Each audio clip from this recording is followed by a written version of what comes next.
Bonjour à tous, alors aujourd'hui je voudrais vous parler d'un sujet qui m'interpelle toujours, c'est la tendance naturelle qu'on a souvent à contrer. Quand on nous dit quelque chose par exemple, notre réponse favorite c'est souvent oui mais, parce qu'on voit un obstacle, parce que ça nous paraît difficile ou impossible à faire. Et beaucoup de psychologues, beaucoup de gens disent que finalement oui mais c'est pas une attitude très positive, parce que finalement on n'est pas dans l'acceptation de la proposition de l'autre ou dans l'acceptation des choses, mais dans le contre.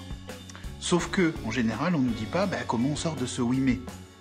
On peut nous dire choisissez plutôt le oui et, ce qui est déjà une chose importante, c'est-à-dire qu'on n'est plus dans le contre, mais on est dans la construction.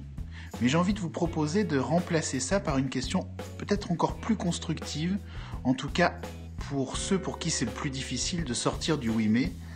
Et cette question, c'est qu'est-ce que je peux faire dans la situation telle qu'elle est ?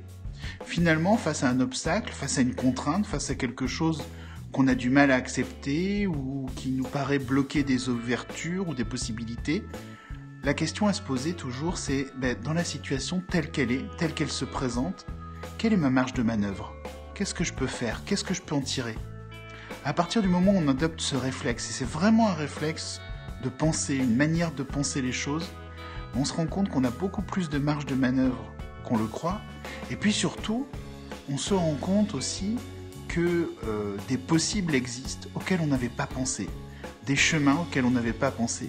Et c'est le point de départ de beaucoup de créativité et d'une grande capacité, non plus à s'arrêter devant l'obstacle, mais à le dépasser, à en faire quelque chose.